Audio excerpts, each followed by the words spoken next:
Um, Thank you, Mike. Okay.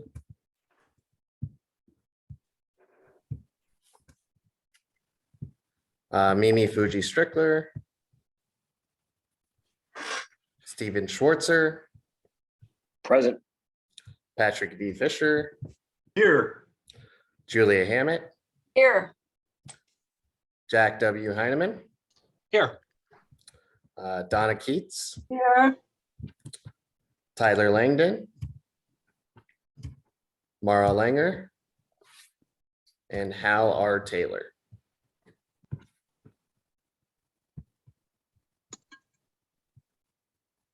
Okay, so we've got 6 out of the 9. We have a quorum.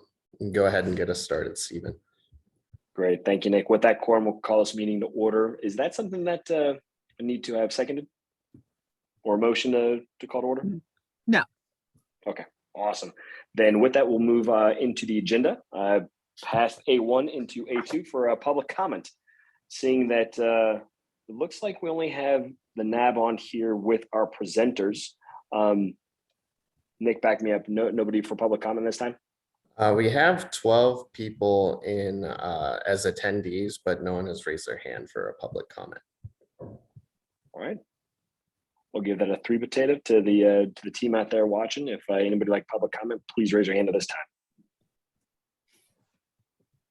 And we, in advance, thank you for your patience as we navigate the audio visual challenges that come with the remote meetings.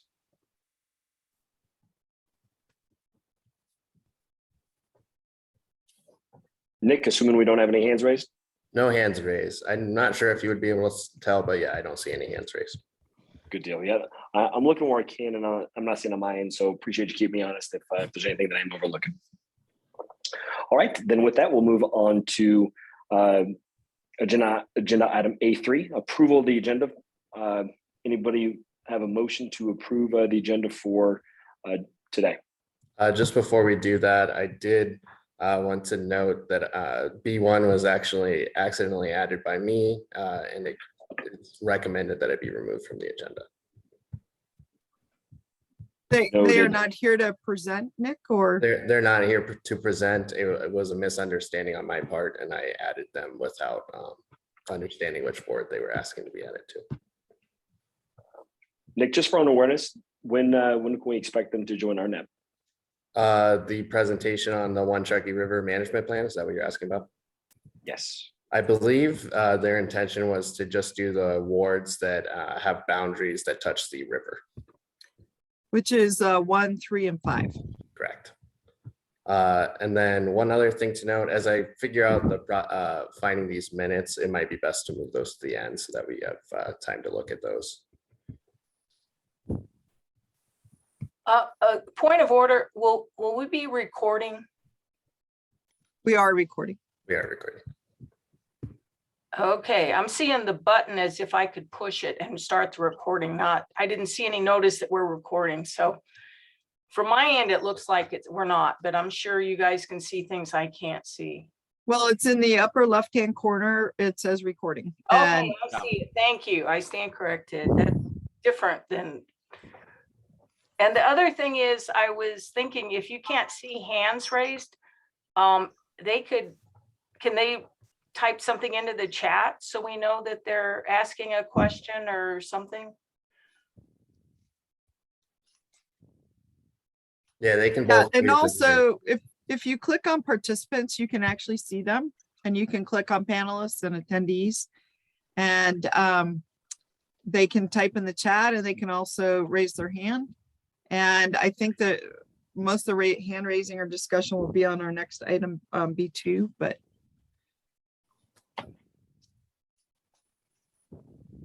Naomi, appreciate that quick tutorial. I went and followed it myself, and great to see the 22 names and the participants. And then if you click on there, you can see who they are. And if you click on panelists, it says 9. And then if you click on attendees, it says 13. Awesome. All right, Nick, appreciate that heads up. So we will be removing B1 from today's agenda. Any other amendments for the agenda?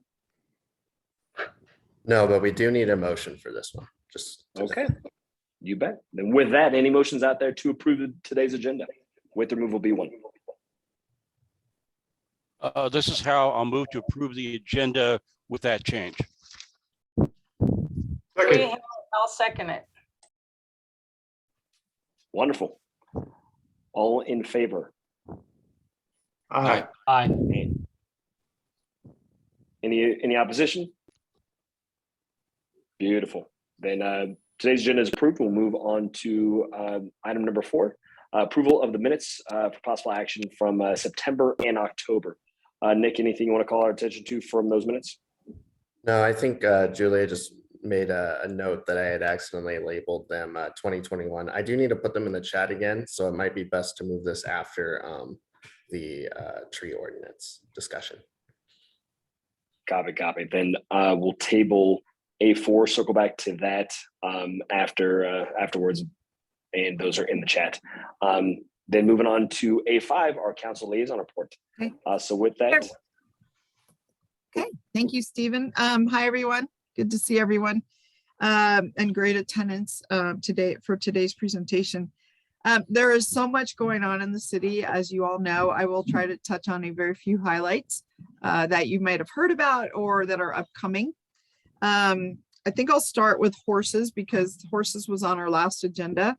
We had a pretty good presentation last time and a good discussion. I think there were about 25 people in the audience and another 20 on the Zoom to discuss horses, and a lot's happened since then.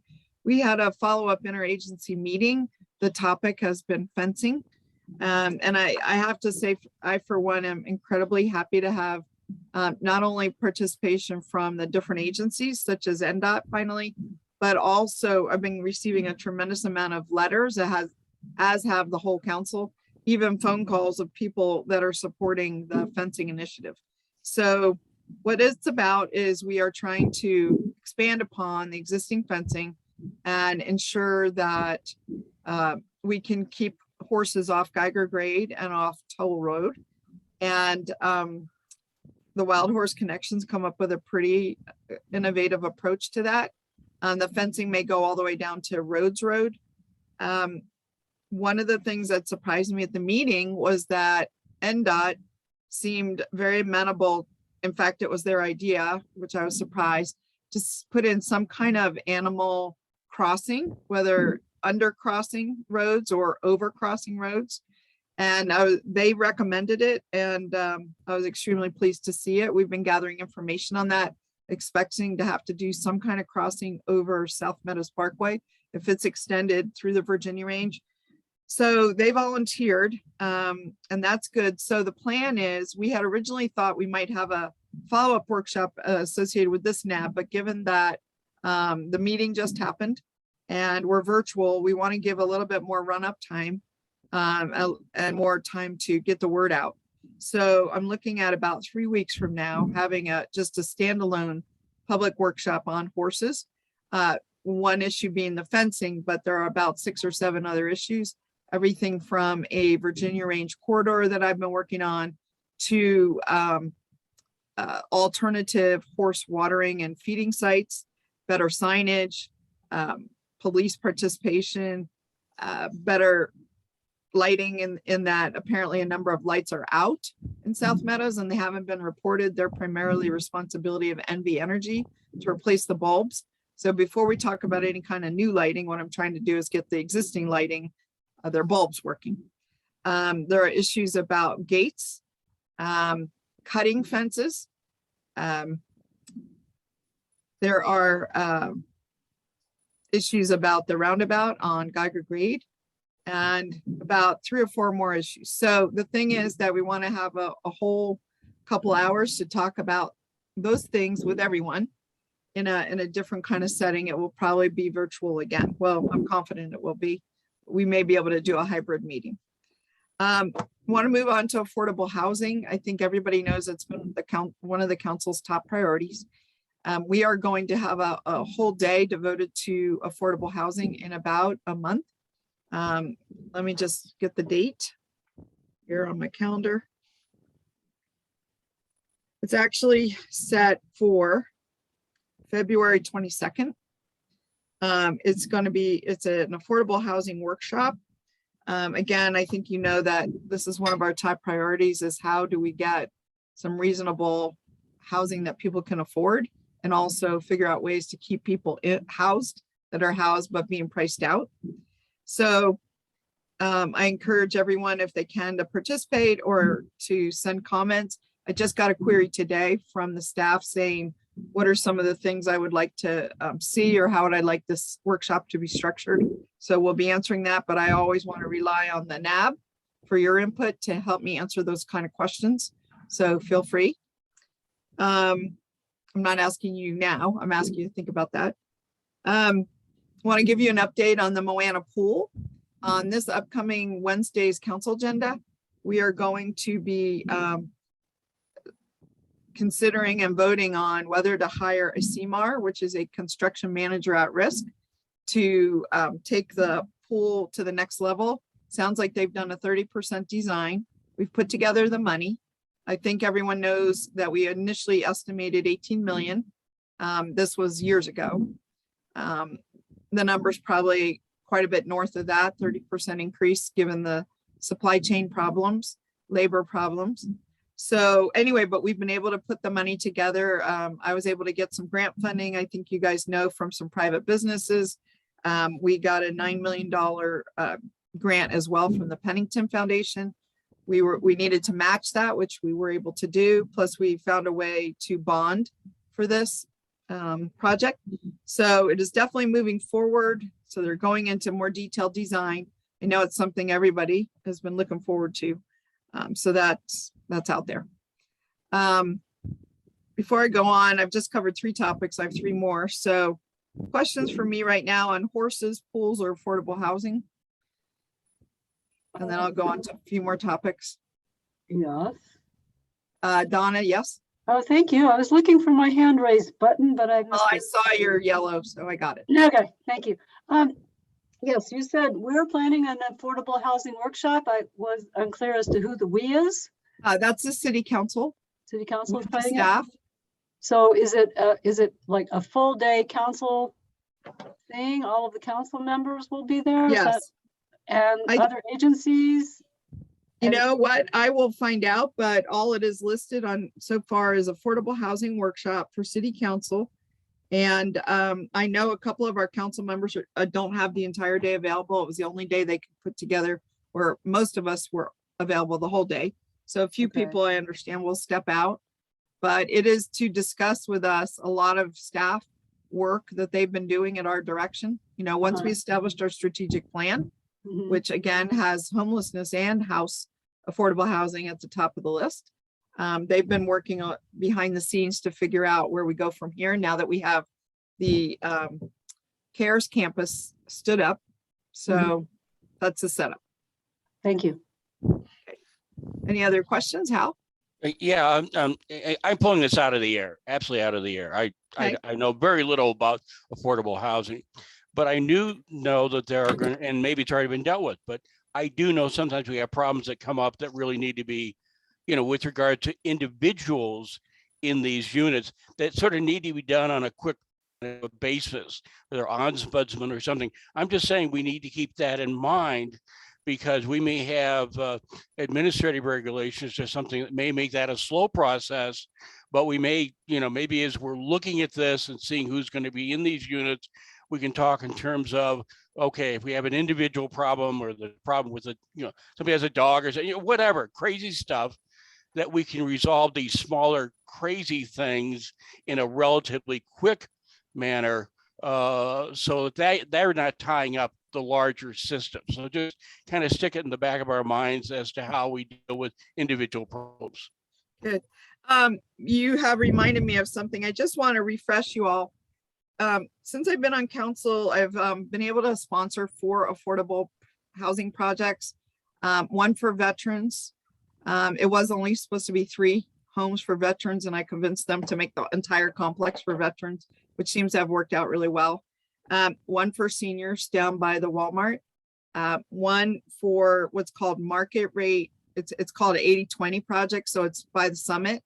And it's a first in the state of Nevada. And I was able to write letters and get that project brought on. And that's called the Innova Apartments. So that it ended up being 75% market rate and 25% affordable, even better than what we were hoping for. And then one is a 360 apartments down by Geiger Grade. The apartments had already been approved. We're part of a PUD. And we worked together to make those into an entire affordable complex so that people could go north, south, or up to Tahoe. So I had a fifth one on the hook, and it was over by Moana. It ran into two problems. And one of those is what you're talking about, Hal. So the first problem was not that, it was sewer capacity. The lines are old in areas that they want to infill. And so it had been a Scolari's with 6 bathrooms. And now they were looking at apartments with 300 bathrooms, and the sewer capacity is not there for 300 bathrooms. So they thought it was dead in the water. I had proposed, how about taking the sewer over to Virginia Street instead of down Lakeside? And then that solved that problem. They were actually able to get sewer capacity. In the meantime, they realized that we have these bottlenecks around the city. And so when I say they, it's the Public Works Department now. So they have identified and just got approval from us at our last council meeting to prioritize the bottlenecks that are within the McCarran Ring so that we can get more infill development. And we've identified 4 of those, which one is this one on Lakeside. So at the same time, do you remember that the Public Works Department is doing a repaving project on Watts Street and areas near there, which is called Country Club Acres, where Donna lives. And streets nearby. They're also at the same time going to add in additional sewer capacity down Lakeside, since they're tearing up everything already. And I like that when they kind of bring these things together. The second point is a point you were making, Hal, which is about process. And it turned out something I didn't know, or no one expected to be a bottleneck, but apparently the state only accepts affordable, what's called home fund request applications once a year. And this particular project, once they worked through the technical problems, they went to apply and they were 2 days late. And I raised a bit of a storm and said, why don't you take applications quarterly? Is this a state regulation, or is this something that's just become kind of incorporated into process, but there's no rule or law telling us we have to do it this way? So those are some of the kind of things that I think in the affordable housing workshop, they're going to be talking about process issues that you're identifying, Hal. And then finally, you mentioned the ombuds person. Well, in the last budget, I've been advocating for us to have an ombuds person for several years, at least 5. And this last year, they actually authorized the position so that when people are out of options, and Nick knows this, one of the biggest things, I was going to bring this up a little later, that I have is constituent services. I have so many people calling me about so many things, whether it's a trailer just today that hasn't moved for a month and they took the wheels off, or somebody's building a fire in their backyard, burning a tree that they cut down and didn't get a burn permit, or people are going too fast on a street, or, there's drug dealers in the house next door to them. What do? The list goes on. So we have a tremendous amount of constituent services. Some of those Nick and I working together can solve. And others just get to be very, difficult. And so sometimes the issue is with the city itself, right? People are not happy with how the city is maybe treating them. So I suggested this ombuds person. They are looking for just the right person to fill that role. So I really appreciate you identifying that. We're on our way. I'll leave it at that. Good. Let me ask, before I go on I have a few more things. I don't want to take up all our time, but let me ask if any of the attendees or panelists would like to ask any questions of me.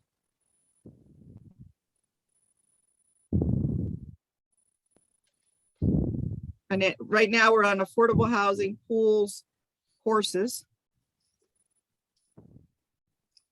Okay, Nick, do you see any hands raised or anything? Sorry, no, I do not. Okay. All right. Well, I'll go on to just a few more issues and then get wrapped up here.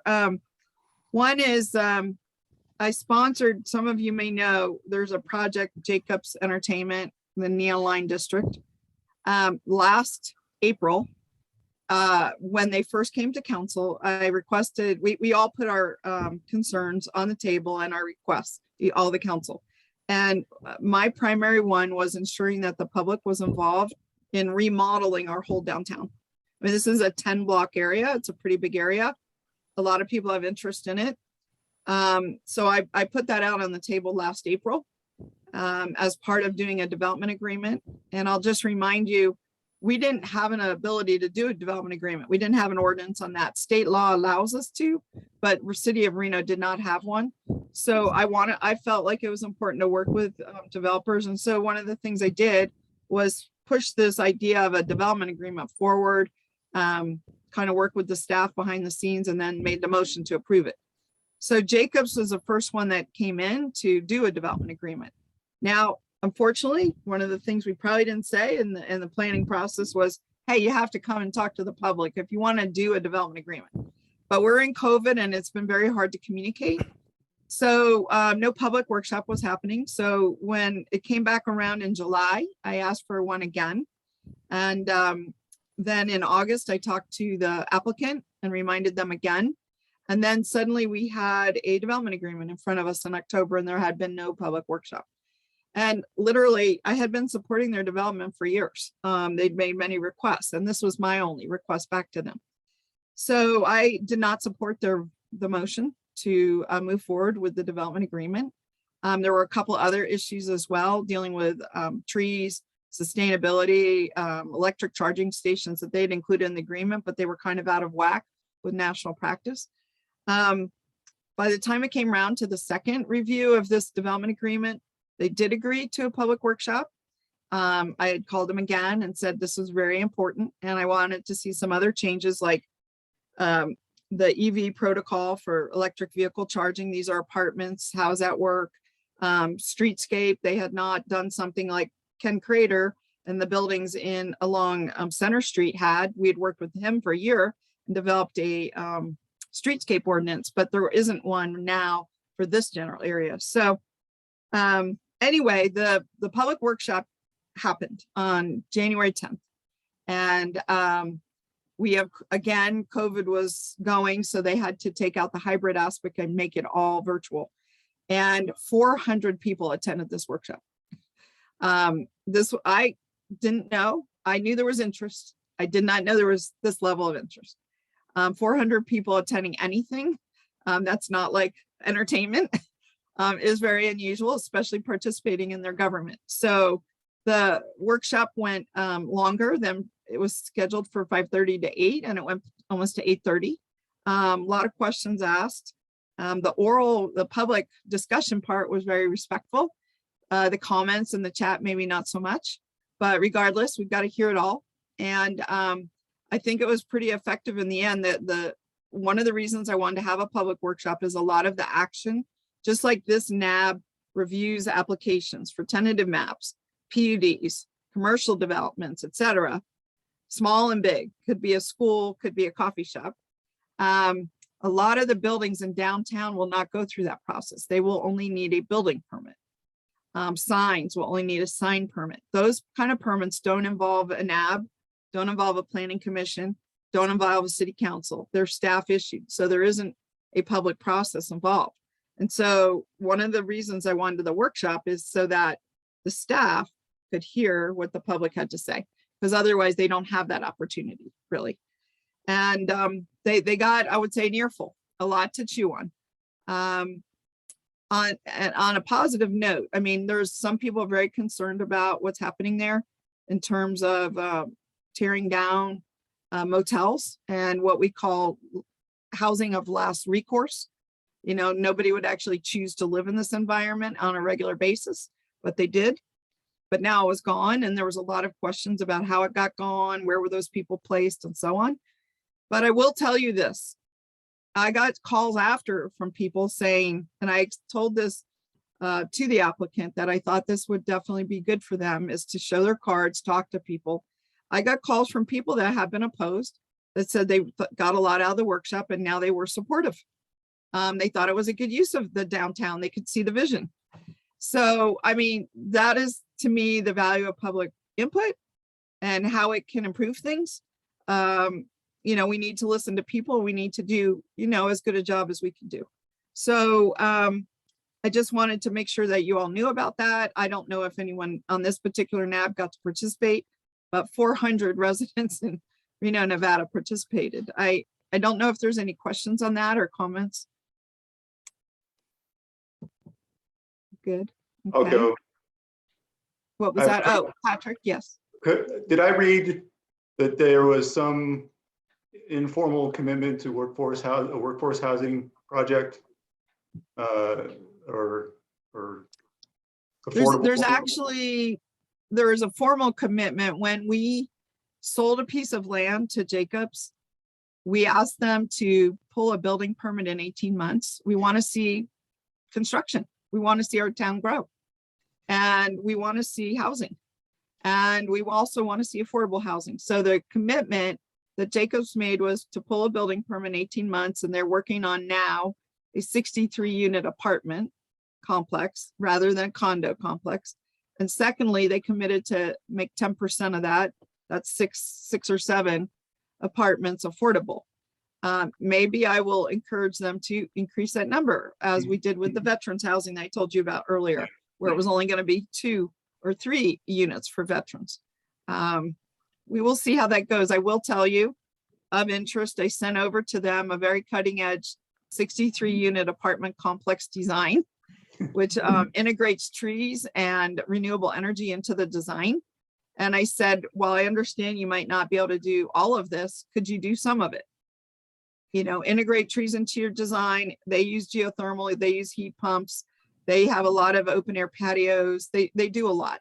That's, I would say, kind of housing for the 21st century, right? Something new and different, not just a box. So I am doing my best to kind of give them some ideas on how to, you know, push the envelope a little bit. I think there was another question from Donna. Yeah. I submitted a lot of stuff about Jacobs, as you know, and staff did pull some of my pre-submitted questions and put them on their slides. I wouldn't say they were exactly answered. And then I downloaded the comment sheet that staff put together, answers to your questions. And although a lot of my questions are written on there, almost all of them say referred to Jacobs. Am I ever going to hear from them? I mean, how's that really work? Because half the questions that were written up were deferred to Mr. Jacobs. So do you have any idea if we actually will ever see any responses to those questions? No, that is great input for me. I will follow up on that. I mean, that's on the ground reaction to what's happening, and I really appreciate it. So let me just follow up with them and see what the plan is. I didn't know it was an issue at this time. Thank you.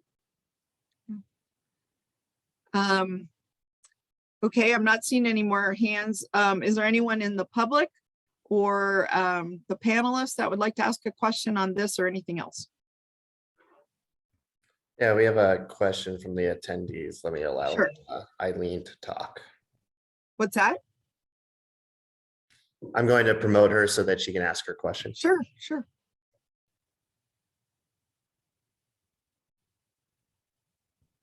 Eileen, you can go ahead and ask your question. You'll have to unmute yourself.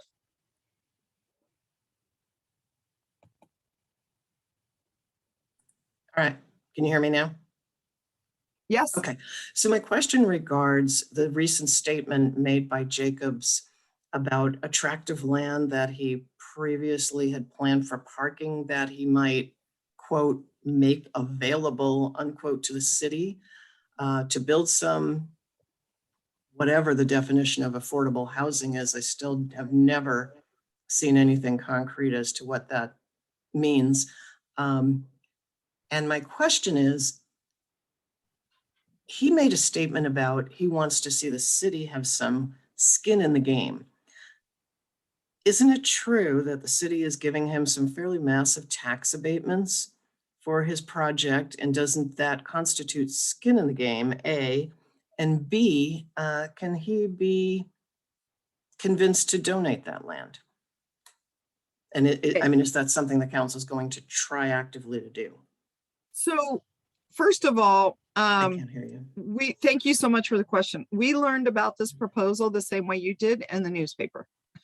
And when I followed up directly with Garrett Gordon, I said, do you have like a position paper or even a one paragraph on what you're proposing?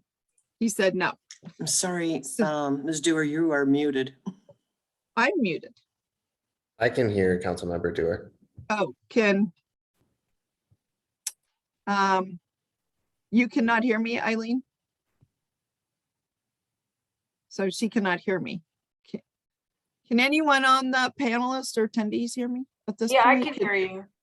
And what about, let me find a, let's Alright. see, here's a person, Cynthia Albright or Dan Morgan or Dave Snellgrove. Can any of you raise your hands if you can hear me? Which is you raise your hand at the bottom. I see everybody's raising hands. So it looks like most of everybody can hear me. I don't know why Eileen can't hear me. Oh, there we go. She might Eileen, have- we're gonna have she to might work have on her that. Speakers on mute. Yeah, I've got it now. Sorry. You do? Okay. Yeah. All right. So bottom line, the first time the council learned about it was in the newspaper.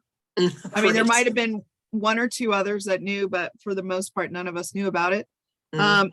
Number two, when I called Garrett Gordon and asked him, could I get something? Do you have anything written up, a proposal, even a one paragraph? They said they don't at this time, that they are working with the Reno Housing Authority to put a proposal together. So I think it's more of in the concept stage than, Mhm. than any kind of fully fledged proposal. I think they know that they've taken down about 600 units of perceived affordable housing, meaning again, housing of last resort. And they need to start replacing some of that. You know, some cities don't let you do demo until you have something to build. And I brought that up at the meeting. Mhm. I asked them to keep the apartment complex that is there, they just bought, as well as potentially the ASUN Nelson building, which has an auditorium, which many groups have a hard time finding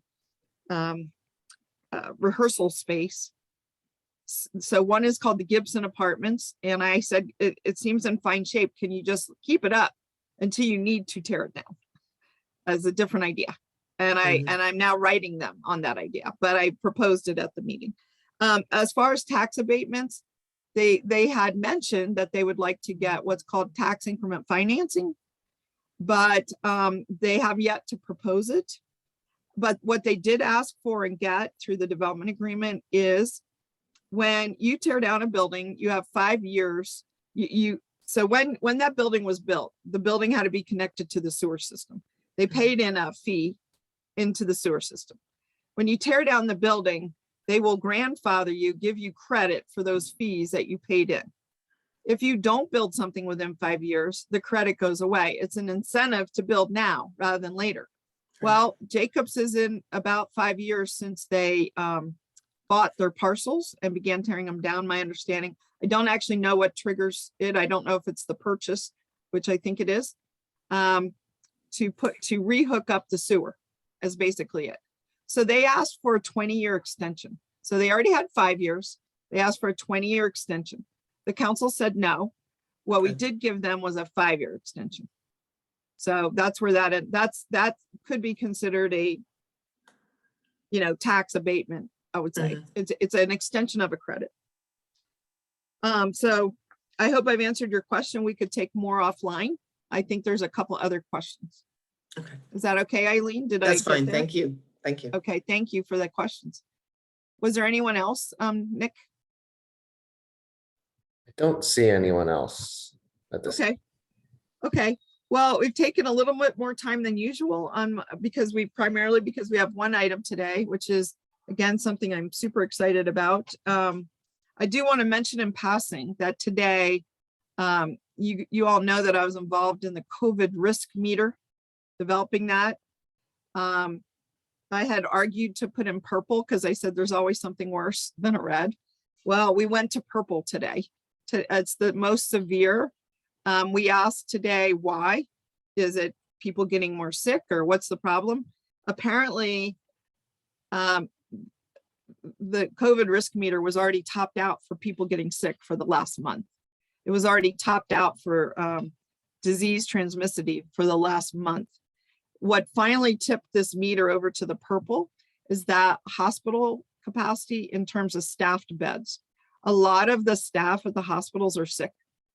And what's also happening is not maybe as many people are coming in to the hospital needing to be treated for COVID, but they are coming in with COVID. So maybe they need a hip operation, or they come in for their appendix out, or a planned operation. And when they get there, they're tested for COVID and they find out they have COVID and they send them home. So that's the COVID situation in the hospital. So a lot of staff are out sick, about 30%. And so it's also affecting REMSA, our emergency services.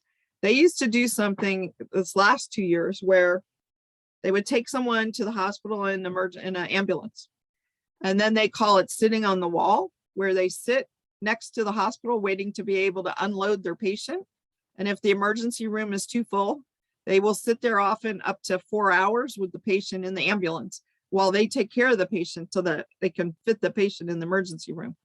It was called sitting on the wall. Well, now they have said that there's a state law apparently that requires hospitals to take patients within 30 minutes. And because they are so busy transporting patients, they are now not waiting 4 hours. They are now offloading their patient in 30 minutes. I don't know if they're sitting in a hallway or what's going on, but I mean, it's an indication of what the problem is. So again, today is purple. What it means, a COVID risk meter, just to put an exclamation on this, was written for individual knowledge and individual responsibility to give you individuals information so they can make their own decisions. It's not about government. It's not about shutdowns. It's not about what the county does. It's all about information for you to make your own decisions. If you know the hospital's full and is turning people away and people are showing up with COVID, then maybe you don't schedule your operation for the next 4 weeks. Maybe you change your plans. Maybe you don't go to that gathering you planned because you know if you get sick, maybe there's no room at the inn at the hospital. So that is what we learned today. So I wanted to share it with you all sort of as a parting comment before we transition into one of my favorite topics, trees. So is there any other final wrap-up questions? Yes, Hal. Yeah, I just wanted to point out, and just for information purposes, I tested positive for COVID. It's clearly the new one, the Omicron or whatever it was. Omicron. Yeah, probably got it at UNR or whatever. But again, I'm married to a doctor. So we went home, put the mask on, slept in different rooms. We took whatever we could do within our home space to resolve the matter. I came through it fine. I had some coffee or whatever, but Sunday had a negative test. So if people are aware of what they can do themselves, then they aren't necessarily leaping to the next step saying, oh, let's go to the hospital. No, if you're very careful, you may be able to resolve these matters themselves with regards to this particular virus. It certainly was the case for me. And I felt better that way because then I knew I wasn't exposing anybody else. So. Well, fantastic modeling behavior for us, Hal, with your surgeon wife.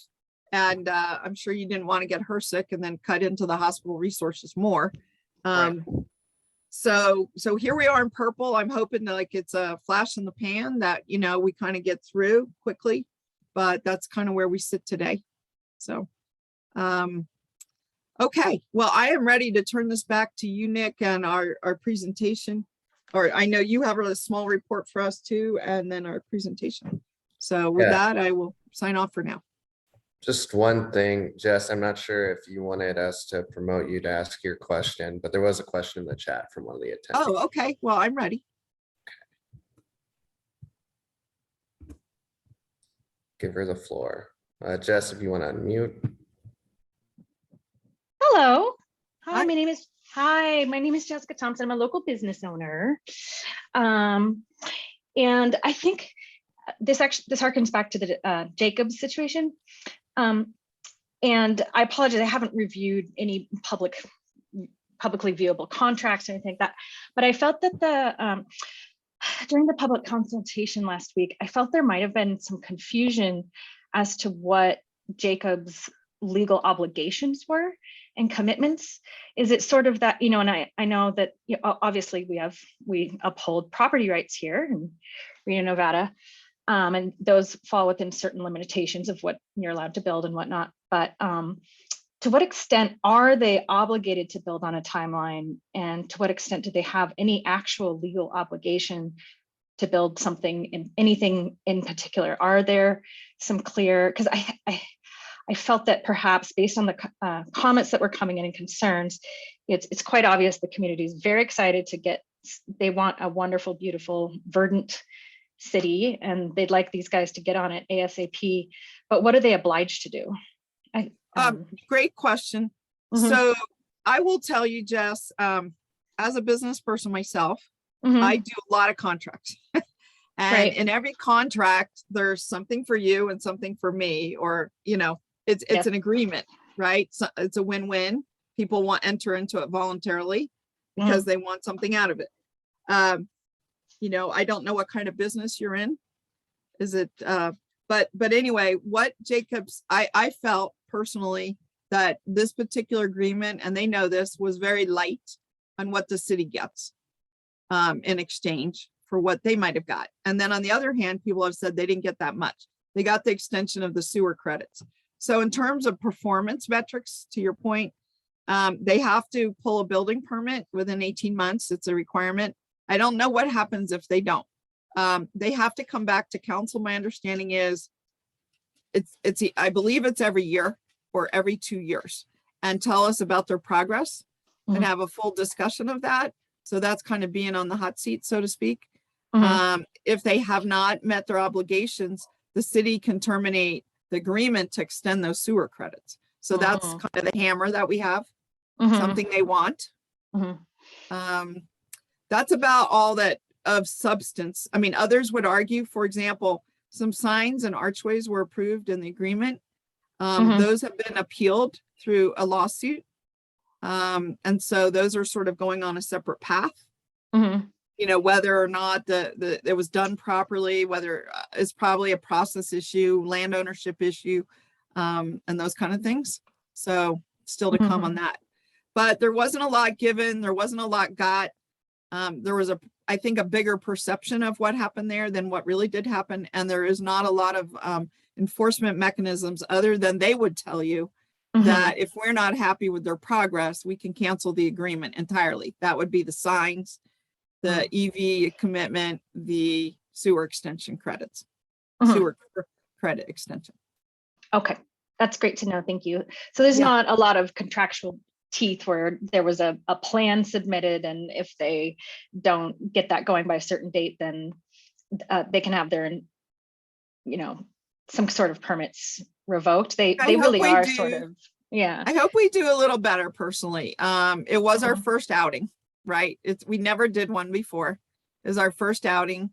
I think that our management heard that we would like a little bit more rigor and Yeah. more for the city. For example, Mhm. we had already brought up affordable housing. Why was it not more affirmatively part of the development agreement? Mhm, mhm, mhm. Okay, that makes sense. Well, I really appreciate that you guys did that consultation, and how great to see how engaged the community is, and how much they care about the city. It was remarkable. Yes, yes. that I was felt really- like I had touched a hot button. I mean, I thought Oh boy. so, but I mean, this is really true, right? So, Yes. Wow. It was fascinating to see. Thank you so much for taking the question. you bet. Okay. All right. So I think with that, we'll turn it back to Nick and anything for the good of the order and moving through our agenda. It looks like we're through questions.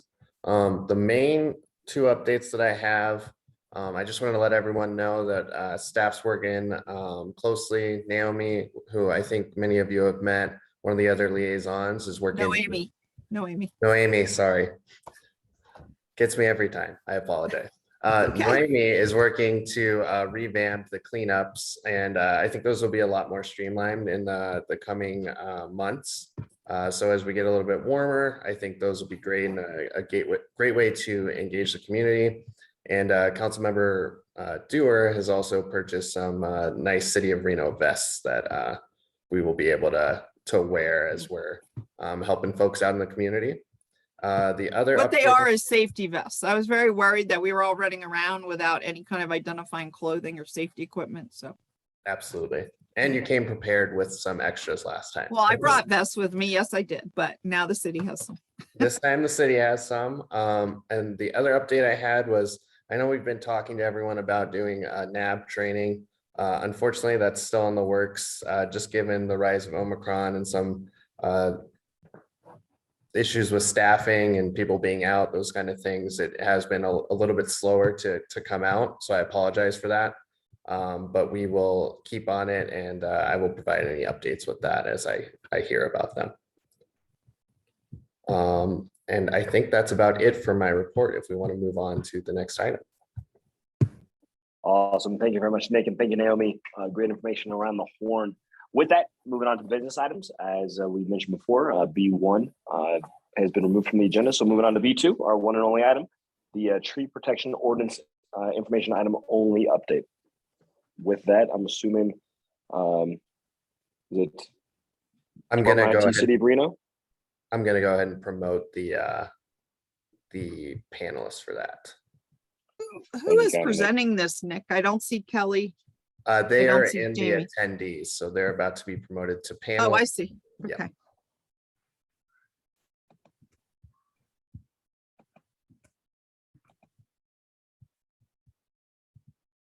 Hi, everyone.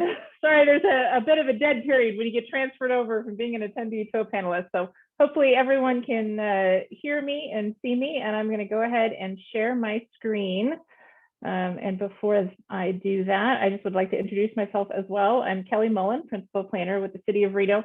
Thank you so much for having me here this evening to talk about the city's tree protection ordinance. And I just want to ask really quickly, are you able to see my screen right now? It should be just the presentation screen. It doesn't have a normal like green box around it, so I'm not positive. See it perfectly. Thank you. Okay, awesome. So the presentation I have for you this evening is probably going to run somewhere in the 10 to 15 minute time frame, and I'm going to go ahead and get started. And so for those who may not be aware, the City of Reno right now is going through a process to update its tree protection standards related to both private property trees and public property trees.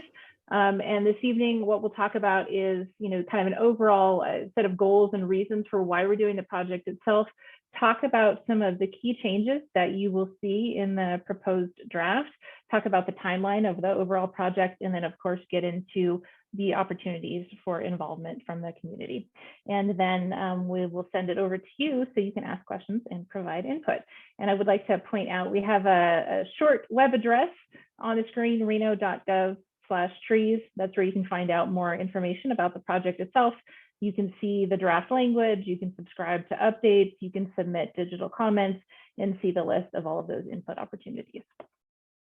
So this screen has a lot of information on it, totally aware of that. We've got, the reason for putting this up here is that we really want to drive home the fact that the city has a number of policies that council has adopted over the last several years in several different plans that speak to tree protection in the importance of the city's tree canopy. So you will see adopted policies within the Reimagine Reno Master Plan, within the city's sustainability plan, and within our urban forestry management plan that really speak to what we want to do to protect that city's green infrastructure, how we want to reduce the urban heat island effect in our region, and all of the reasons and kind of policies and goals related to that.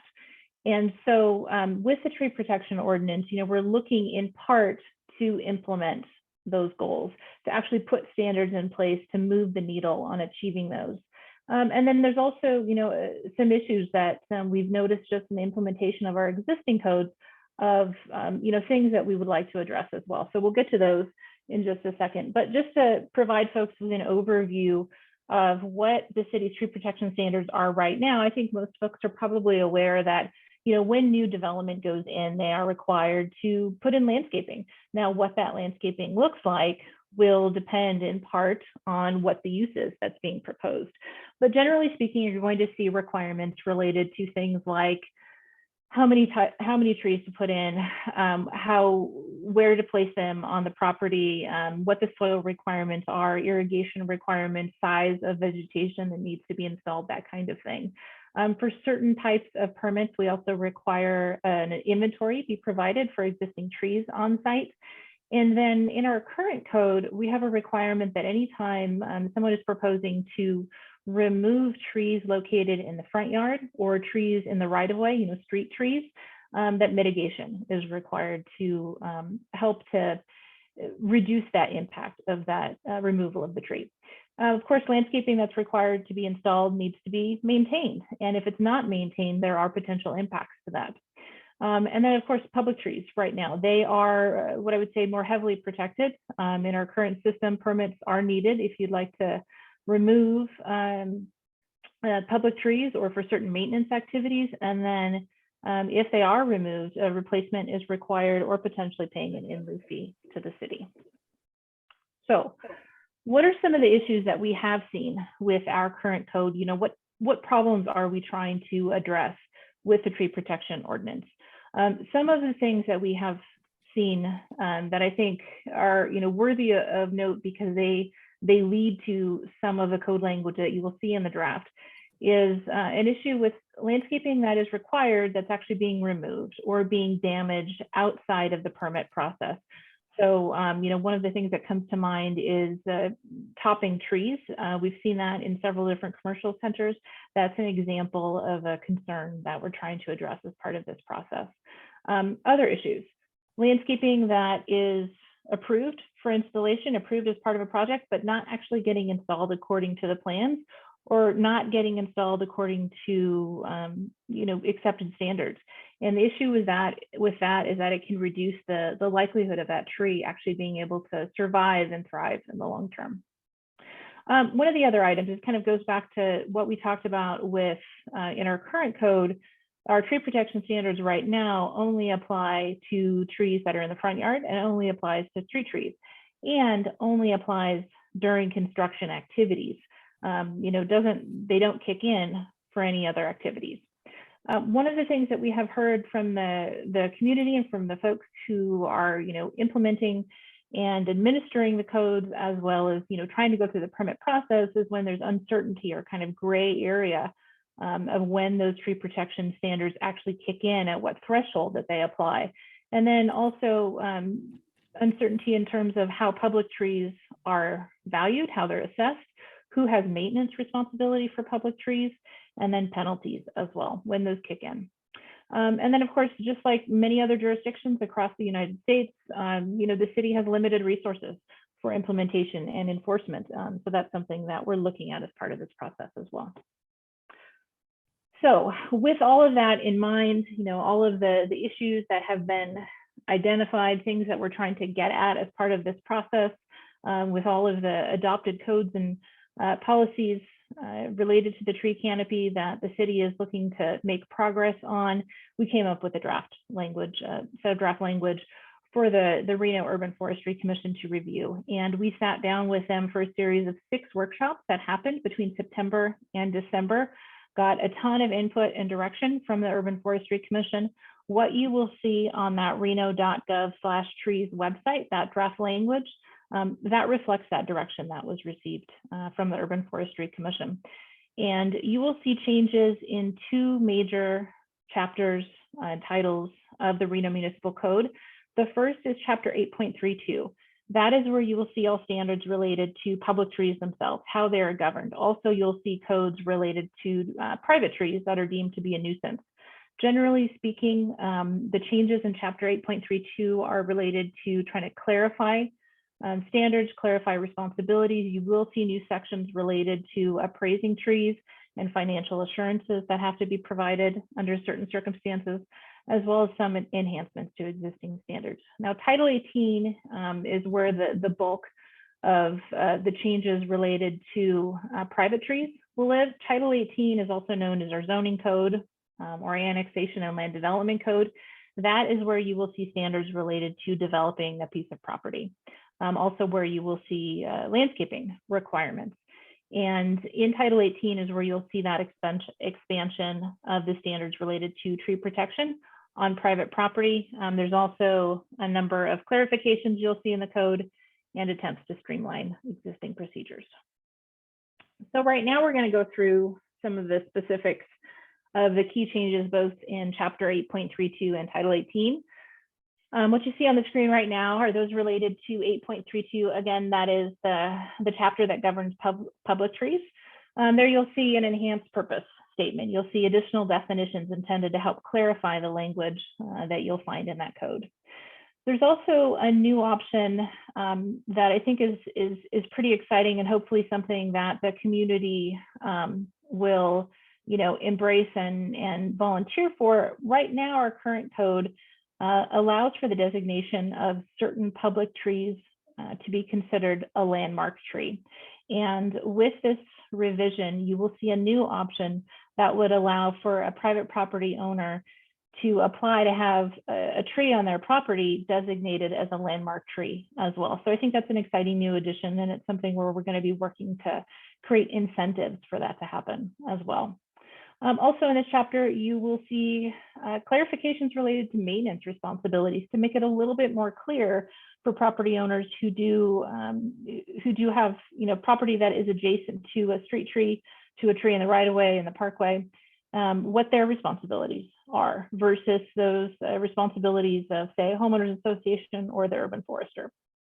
Also actually putting into code a process for when an abutting property owner would like to remove a public tree that is not currently scheduled for removal.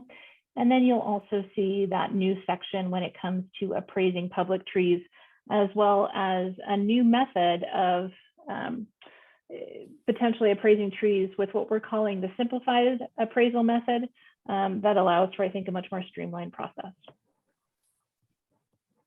You'll also see a number of clarifications related to the permitting and appeal processes, as well as the requirement for, let's say, if someone is doing construction on their property and they're not able to adequately protect a public tree. If that is the case, then they would be required to provide financial assurances to the city so that if that public tree, part of that green infrastructure, is damaged during that construction activity, that those financial assurances would be in place. And then, the other changes that you'll see within Chapter 8.32, where we're trying to kind of consolidate sections for clarity, as well as removing those sections where the code may exist somewhere else. Now, the changes in Title 18, we're going to start to go through now. And if you remember, that is where you'll see all the requirements for when you're looking to develop private property. So this is our zoning code, our development code. The biggest change overall, I think, is just what I would classify as an overhaul of our tree protection standards, and really expanding the applicability of those standards across private property. So again, right now, tree protection standards are only applicable in the front yard and only applicable on trees in the right of way, and only during construction activities. So the proposed changes would expand those protections to trees across the private property and to all activities. So not just those that are occurring during construction that is part of a permit process. Also, in terms of applicability, we would now be looking at tree protection standards for any essentially non-residential use, mixed uses, multifamily uses, and then also for the common open space areas within residential subdivisions. In terms of thresholds, those tree protection standards would be applicable to trees that are 2 inches in diameter or larger. If it happens to be a tree that is on the city's prohibited species list, if that tree was 4 inches or larger, then those tree protection standards would kick in as well. And I'll just note here too that we say prohibited species list, that is the current name of the list that we have in the city standard details, but we are expecting to update that name and that information as we go through this process as well. Now, there are some exemptions built in as well. You will see exemptions for single family homes, for defensible space activities that are part of an approved defensible space plan, for imminent safety issues. And then, when we talked about expanding those tree protection standards that kind of kicks in two major categories. One is in expanding the incentives to preserve existing trees on site. And then the other is for expanding mitigation that is required when trees are proposed to be removed on the site. We're looking at expanding the percentages for both of those when it comes to, incentivizing property owners to preserve those existing trees on site. Right now, the code allows for up to 30% of those preserved trees to be counted towards required landscaping on the site. We're looking at bumping that up to 50%. And then when it comes to mitigation that's required for when a tree is removed from a property, right now, 30% are required to be removed.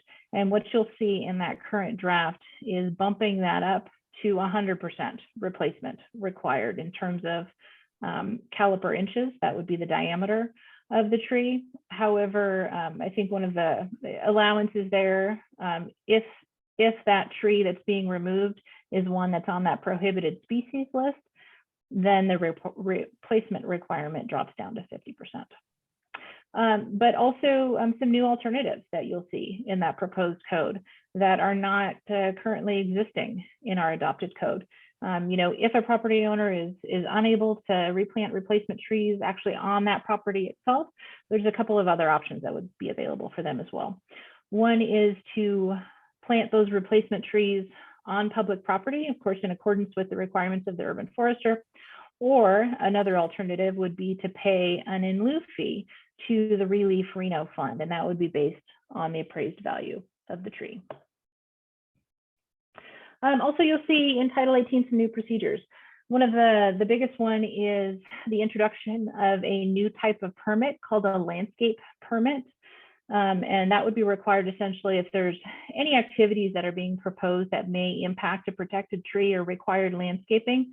That, let's say if those activities are not associated with a building permit or a grading permit, the property owner could come in and get that landscape permit and make sure that, what they're proposing is something that's in accordance with the standards that are adopted, and make sure that the tree protection standards are being met. There's also introduction of a new process called a modification of standards that would be an option to provide a little bit of flexibility when there are, extraordinary circumstances, very specific circumstances where, but some additional flexibility may be warranted. And then also you'll see an update to the requirements for parking lot trees and for the soil that they are planted in, as well as the requirements for the sizes of new street trees, or I should say the size that the tree will grow into and the shade that it provides at maturity. And then also a new requirement for newly planted trees needing to meet the city's soil quality and volume standards. There's also a number of other changes that are kind of just happening behind the scenes where staff is working diligently and looking at its processes and procedures. One of those is new inspections, for required landscaping that needs to be installed, and actually having staff do inspections. That is a piece that would require additional staff. So as part of the bringing this forward to council, that resource request will also be included. And then just in terms of timeline for the project, now this particular topic, when it comes to tree protection, certainly as Councilmember Dewar mentioned, it's near and dear to her heart, and she has made a number of requests over the years related to this. I think the first request for tree protection ordinance was made back in 2015 or so. You'll see in those early screens where we showed all of those different policies that were adopted in various plans that, a lot of work has been made to make strides towards protecting the city's urban canopy over the last several years. But just in terms of where we are with the current project, back in June, the Urban Forestry Commission initially started looking at some of the concepts and options related to this. In July, council initiated the code amendment. We started going through that initial code draft, the drafting of the language in the summer. And then we had those 6 workshops with the Urban Forestry Commission from September to December. We are now in January, where we were doing a series of public workshops, advisory board meetings, open houses. looking to really get input from the community, because we want to hear from you. We want to hear from the stakeholders, because that input is going to help us to, I think, draft a better product at the end and really make sure that what we adopt meets the needs of the community. So once we conclude with the public outreach portion in January and we have that revised draft, we'll take it back to the Urban Forestry Commission for their review and a recommendation for them. We'll also take it to the Planning Commission for their recommendation before late spring, heading back to council for possible adoption. This slide is up here just to kind of, I think, drive home the wide variety of stakeholders that we have as part of this project. You know, we fully recognize that there are a lot of different perspectives when it comes to tree protection. And that's why we want to hear from all of the stakeholders, hear from the community as we go through this process so that we can understand all of those perspectives better. You know, whether that's coming from our local landscaping professional community or developers, business owners, individual property owners, you know, other agencies, et cetera. We want to make sure that we hear from all of you. So what you see on the screen now are a list of input opportunities through January. Obviously tonight we're kind of in the middle of the calendar here. We have the Ward 2 NAB. We have Ward 4 coming up later this week, a couple of open houses scheduled, virtual open houses scheduled for next week before we wrap up that last day of January with the Ward 1 NAB. And again, those are all listed at reno.gov/trees. This is just a little screenshot of the top of that page, that website. And again, you can find there copies of the draft language, an opportunity to provide comments, subscribe to updates, that sort of thing. So with that, thank you so much for humoring me, for listening to this long presentation. And I'd like to ask you at this point if you have any questions, if the other attendees have questions, and to get your input. So thank you so much. Kelly, thank you so much. That was so good. You are getting better and better and better at this. And I think you've added a few slides that I noted. And I think it was a really strong presentation. So thank you. Thank you. Yeah, really good. I wanted to, before we kick off on the question answer and public input, I wanted to mention that we have Cynthia Albright in the one of the rooms, I don't know which, and for the NAB, she's a special person because she was on this NAB for 23 years. 23 years. And so she just went off this last year in January, or right around there, in November. And she's also chair of the Urban Forestry Commission. And so she has been taking the time to go to all the NAB meetings, I guess, as part of this, to hear the input, hear what people have to say. So I just wanted to mention that she's here. I've been at most, but I think she has been almost all with Kelly and the team here. Number two thing I wanted to mention is I started thinking about it, and I wanted to explain a basic key concept. We, in this ordinance, do not require people to plant more trees. That may come as a surprise, like there's a presumption or assumption that planting more trees is part of it. But what we've done is taken the existing ordinance that was pretty good, and we have put sort of meat on the bones. What do these words mean? What does maintain your tree mean? What kind of tree do you need to plant? Matt is always talking about right tree, right place. So we've made it very specific that if you're going to plant a tree along a sidewalk or in a parking lot, we're looking for a tree that will create some kind of shade. Doesn't have to be deciduous, can be evergreen or coniferous, but in other words, making sure the soil is good, making sure there's irrigation, making sure it's signed off by a landscape architect, making sure you actually plant the trees you commit to, everything to get to survivability. And so I started thinking about what did we do all that time, Kelly, that we spent. It wasn't to get people to plant 10 more trees on their property. Why? Because it's not a numbers game. It's really about the canopy. It's really about the shade that the tree would provide and the other benefits in terms of, you know, carbon dioxide, sucking it up, putting out oxygen, and those kind of things. I actually did an editorial on this. The editorial was online as of last Wednesday, and it was published on Sunday. And I put a link on it on my Facebook a couple times. But I think we really get into the why are we doing this, not just because we like trees or it might be prettier, but really the compelling issue and Kelly, thank you for touching on it, is that we're one of the fastest warming cities in America for now, the last 50 years. We've been in the #1 place. Las Vegas took us over maybe 2 years ago. It seems like we're back in the #1 place. But whether we're #1, we're #2, or #5, we're not 50, we're not 100. We are right up there. And it has significant implications. And as some of the other workshops, we had on the last workshop, a doctor come on, and they've made a study of the value of trees for public health.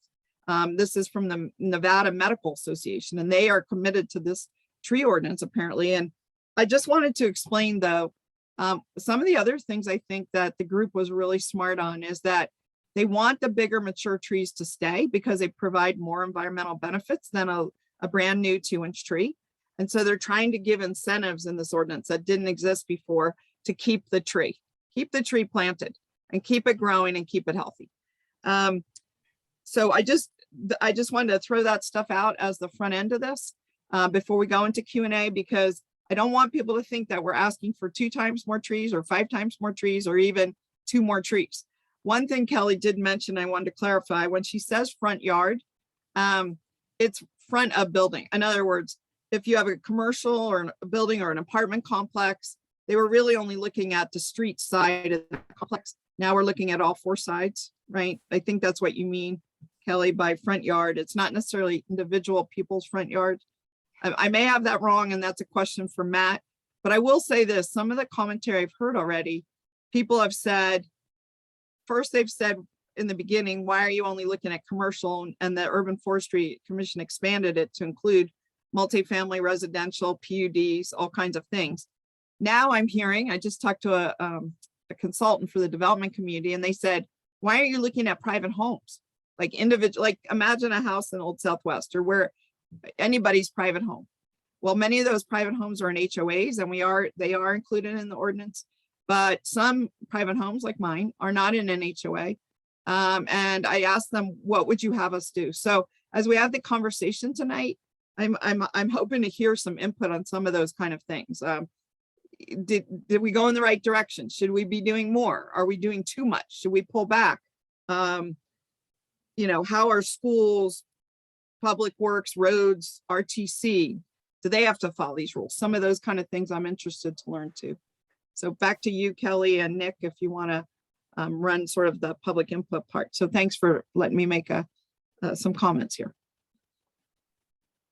Councilmember, thank you so much for the comments and the follow-up on that. And yeah, I'd just love to hear if there's any questions from the Neighborhood Advisory Board members or from the attendees, or any input that you'd like to provide. And also, you know, I recognize too, you know, the devil's always in the details, right? So if you would like the opportunity, certainly to, now that you've heard about it, to go back and read the actual draft language itself at reno.gov/trees and provide comments online, you can do that as well. And it looks like we've got a hand raised from Ms. Hammond. I don't want to derail this in any way, but I was curious what happened to the tree list we were working on a couple of years ago. Is it sidestepped, or is it part of this process, or? No, Matt can address it, right? He's here, Kelly, right? Hey, and yes, it looks like there he is, our urban forester, Matt Hey, Basil Matt. is here this evening. I thought he was on vacation, but he's here, so yay, and thank you. And if you wouldn't mind just responding, that'd be awesome. Hi, Julia. Great question about the tree list that we worked on. We did pass that tree list, and a lot of the language in this update references that tree list that we did come up with in the Urban Forestry Commission.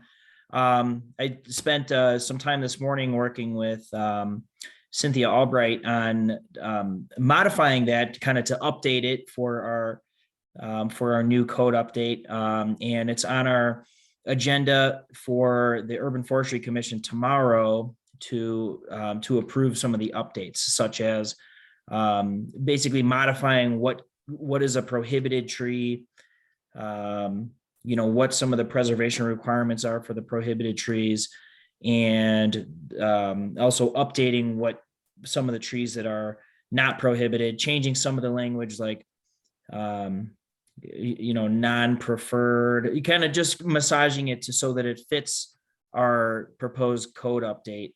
a little better. And I think it's come a long way, and I think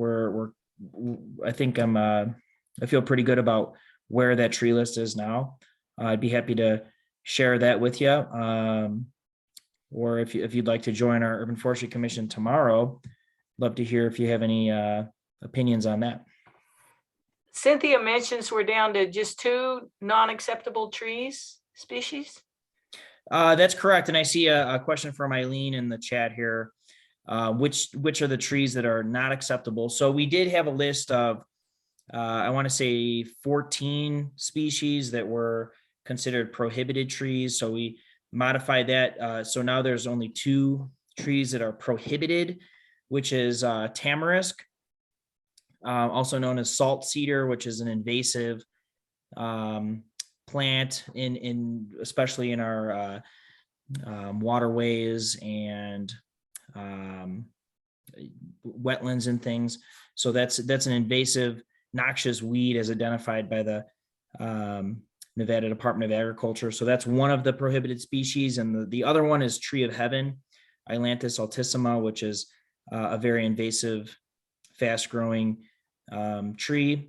So the other trees that were once considered prohibited, which is kind of it was a little bit confusing because they were prohibited to be planted, but the tree preservation requirements still applied. So that we've had a lot of confusion about that since that we've adopted that list. So now I've taken all those other species and put them on the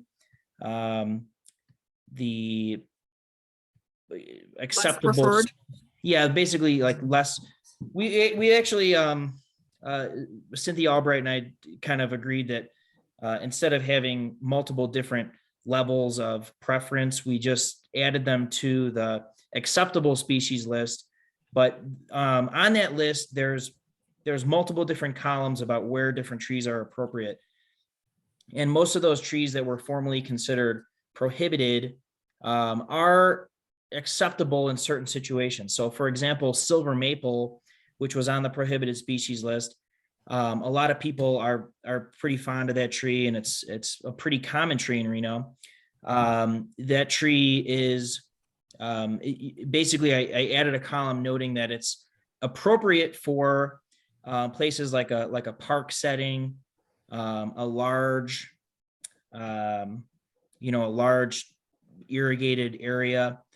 It is a tree that has some issues such as brittle wood. It's a relatively short-lived species, but it does really fill a niche. It creates a lot of canopy, and it can deal with relatively poor soil conditions. So it does have some redeeming factors. Same with Siberian elm. There's much better choices. Go ahead, Question Naomi. of follow-up. I am so glad to hear that you did this. This is adding a lot of clarity. And I'll give you an example. I have a silver maple you just mentioned. And if it was on prohibited, I would have thought, well, am I supposed to cut down that giant tree that's providing a big canopy today? I didn't plant it. It was already on my property. I might not have picked it as a new planting, but it's existing. So what you're saying with this is that maybe you're going to qualify it further and talk about existing trees versus new.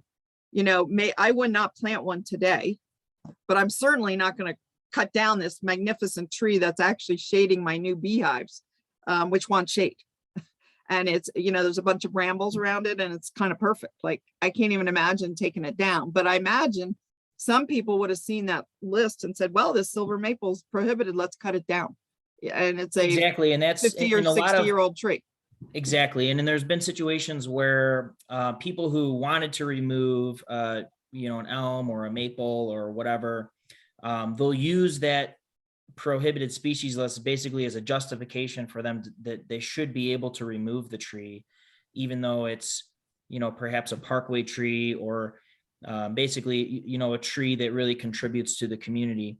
So it's not, and it's, to me, I feel like the data, how I have it in there is pretty clear. It's basically aimed towards a landscape architect or someone who's, has a very technical understanding of, the application of different species of trees in the landscape.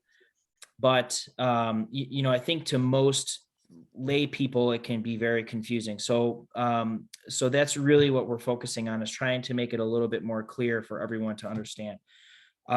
We also have, had an intern last year who helped create a more simplified recommended tree species list that we have available now, which includes pictures and kind of a blurb about some of the reasons that we recommend certain trees for different situations. It's definitely not as detailed or extensive as the official list, but I think it's very helpful for for most residents to help kind of decide what's an appropriate tree to plant in their yard. Great work. Thank you. I think Hal Taylor. is raising his hand. Yeah, I am. One of the things I wanted to say is, the people who may not come under these ordinances now, and they say, why should I care? Well, one of the reasons I think you should care is because if we are not looking at these trees, if we're not getting the right species here, that kind of thing, that can affect the tree which is already on my property. The fact that we're now looking at them, make sure we don't have invasive species, make sure we don't have beetle infestations, that sort of thing, may actually be protective of my trees at that point. And that's why it's in everybody's best interest that we get a real solid handle on this. It's to everybody's benefit. That's a great point. We do deal with a lot of different pests and diseases that come into town.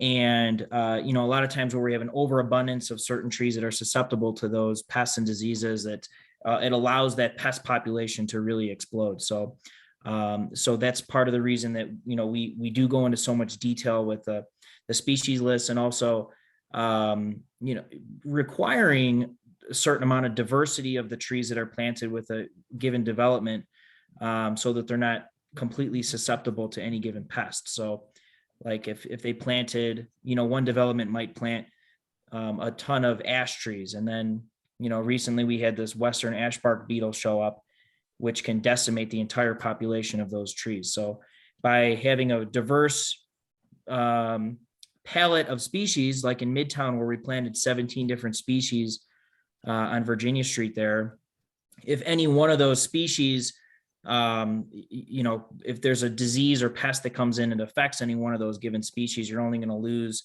really a maximum of 5% of the population. So it doesn't have such a drastic effect when we do have these problems come into Reno.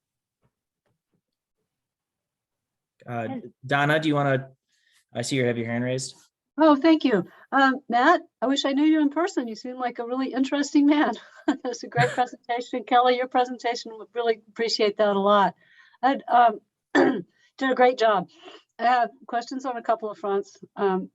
Since I got distracted or directed towards Matt's conversation, I have to back up to Kelly in a minute. But I was wondering about if your list, because I haven't looked at them, deal with the water intensive nature of things, like discouraging cedar and discouraging aspen, water loving trees that really take a lot. And then how do you feel about Russian olives anywhere near the river? Good question. So if I can touch on that real quick, in the columns of the tree, in the tree species list, we do have drought tolerant is one of those. So, and I also break it down into, whether the tree is appropriate for drip irrigation and things like that. So, so that's one way that we address that, based on some conversations with Kelly and Cynthia Albright and others. I think we should focus on some of those more drought tolerant, low water use trees. So that's something that I'm looking at as we update it. As far as the Russian olive, that's a good question. So I do have certain species such as Russian olive on that list. have a star. And then at the bottom, the star indicates these species may be invasive and should not be planted in or adjacent to naturalized areas. So Russian olive is a tough one. It's really, it can be considered an invasive species. It's not listed by the state of Nevada as a noxious weed, but it is. It's pretty tough when obviously it gets a hold considered- of a riverbank, though. It is something that that we strongly feel should not be planted near a river. However, at this time, they are still offered by, some of the local nurseries, and they are still used by residents for certain situations. Because it is a really tough tree, and it's, it can be planted, it can tolerate some really challenging climate and soil conditions and things. So, personally, I would prefer that it would be prohibited. However, in trying to be reasonable and looking at the different scenarios of what the current situation is, it's not something that I added to the prohibited species list. However, as I said, we're updating this list right now. So if that's something, and I'll bring that up with the Urban Forestry Commission tomorrow, if that's something that we do want to consider Russian olive to be a prohibited species for planting, then we can absolutely add it to that list. Well, I was actually just thinking, because I don't know how you structured this first presentation I've heard, but I was thinking that it would be maybe advisable to have cautionary locations.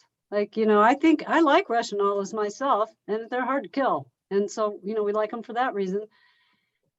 But I don't want to see them near a canal or near a river or, down anywhere near the riverfront. They're not prohibited. They shouldn't be there. They really muck up the riparian zone. So I was wondering if there's a way to, geo prohibit.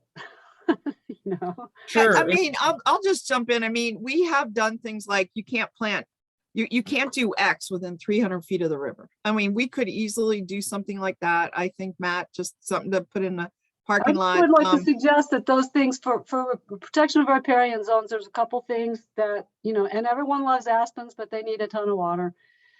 But our Russian olives, when you were talking about only having 2 prohibited, I'm thinking no Russian olives near a waterway, please. Find a way to make that happen. So I'm going to use myself for an example again. I have a Russian olive again. It was on site when I got there. It's providing a lot of shade at my driveway. It is surviving despite very poor treatment from me. And it's growing. I've had to trim it. What's that? It's just my kind of tree. Yeah. It's in a bed. It's in a planter bed. So it ain't going nowhere, and it hasn't seeded anywhere else. So just that FYI. I just mean, because there's so much activity near the river, so much new development happening near the river, heading toward Verdi, downtown Reno. It's not prohibited. It's easy. It's pretty. And, I just thought maybe we should make sure nobody sticks one of those things down there. I don't know. Anyway, that's my comment. But then for Kelly, I had another comment. I'm interested in knowing how these things dovetail with city code, because my heart of hearts doesn't see council putting in amendments to the newly minted Title 18 anytime soon. So we have parks, plaza proposals coming up, lots of open space stuff coming up, the whole parking lot thing that went through Title 18. And one thing that's not really well done there is shade trees like that. So is this going to help us with plazas, skateboard park, bare concrete for 1/4 mile, stuff like that? Is it's going to help the urban warming in that way, in those situations? Or do we have to then propose changes to Title 18 to make that something that can be implemented? And thank you, Donna, for the question. So the ordinance changes that we were talking about tonight, those absolutely we're talking about trying to get those adopted into city code. It would be impacting Title 18 and Chapter 8.32. So that's going through that full process right now. That's part of why we're doing all of the outreach to try to get input so that we can, make additional updates to the draft language before it goes back to Urban Forestry Commission and Planning Commission and City Council, hopefully for adoption in the spring. And if that is adopted, and certainly what's adopted will make a big difference in terms of the scenarios that you were talking about, the specifics of what winds up in the new code. But certainly if that expansion there in terms of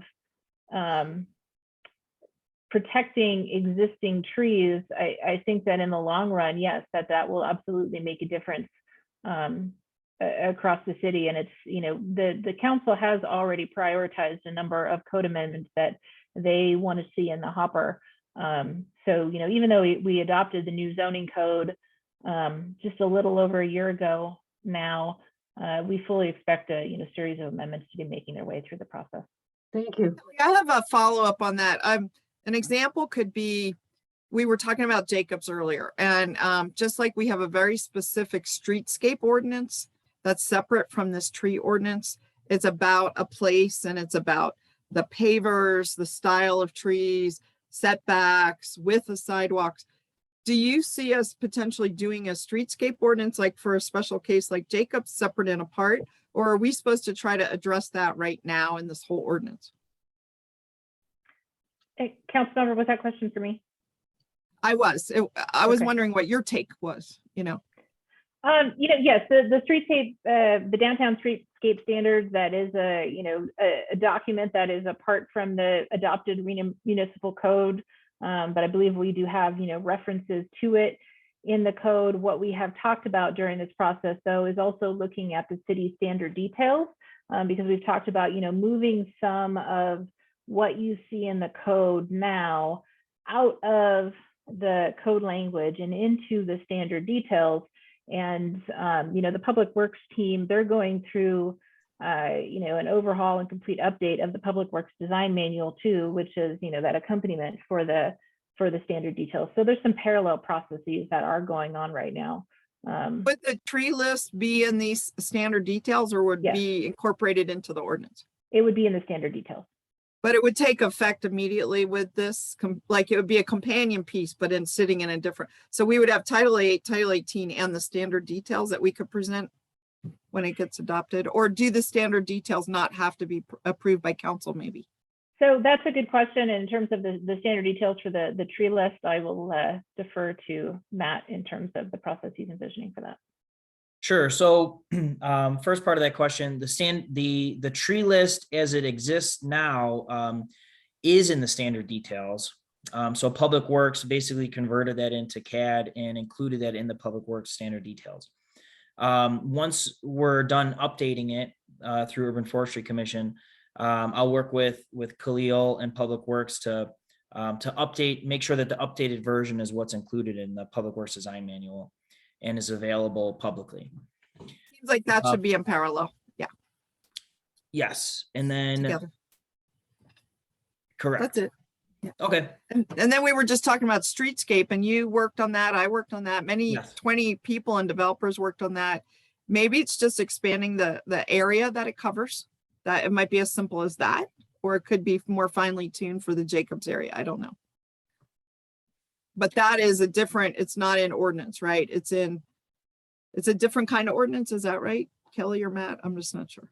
So, in terms of the process of how that came to be in the beginning, I don't know if that actually went through council or planning commission or was, officially adopted in a particular way. If so, and I'd have to go back and look to see if there's any language of how it talks about how changes would be made. I don't know off the top of my head, but Okay. it is not part of Reno Municipal Code. Well, we'll just put it on the list and make sure we find out the answer. Certainly. So as far as I know, so the streetscape design manual supersedes the minimum requirements, at least within that geographic area. And it Got was adopted by council and it dictates the streetscape within that geographic area. When we did approve that, the Jacobs group asked that they not be included in the downtown streetscape because they intended to develop their own streetscape. So that's the reason that, anything pretty much west of Arlington is not included in the downtown streetscape. So the downtown streetscape does have, it does have some more stringent requirements for the trees to be planted, to be installed with adequate soil and irrigation and things. I'd like to see some of those minimum requirements, at least for the installation and selection of trees, to be applied to that area.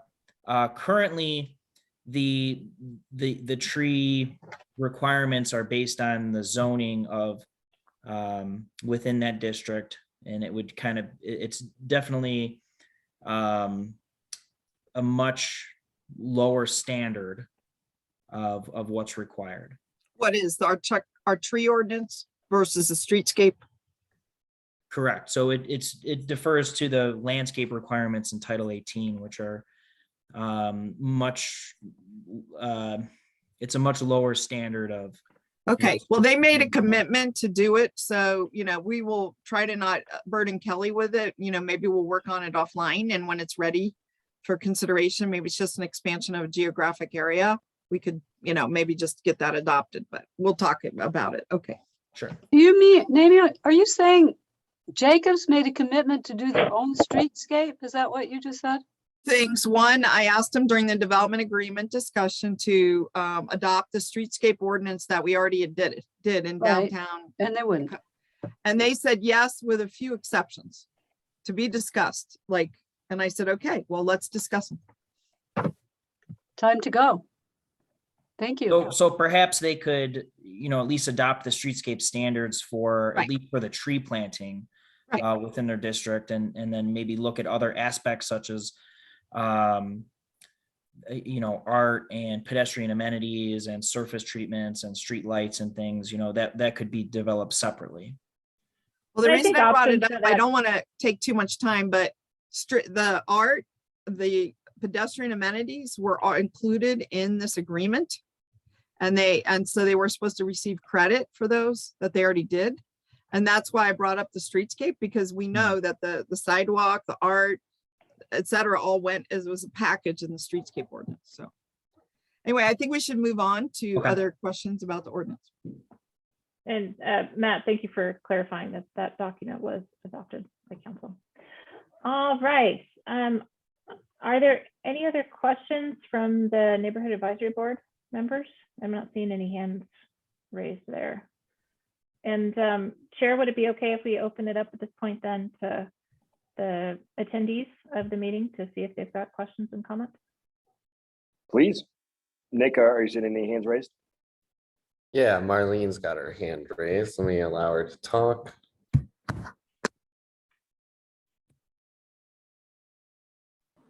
Hi there, can you hear me? Yes. I'm crashing your ward meeting because I'm in Ward 1 and I'm in the oldest PUD in the city. So we have a lot of trees here. It's a very special place. It's Riverbend. The question I have is, this applies replacement of trees to old, diseased trees that need to come down, or trees that are impinging on buildings that need breaking foundations and that sort of thing. So that was my question. Because that's the phase we're in right now. It's not and I'm a tree lover, so it's hard to take down trees.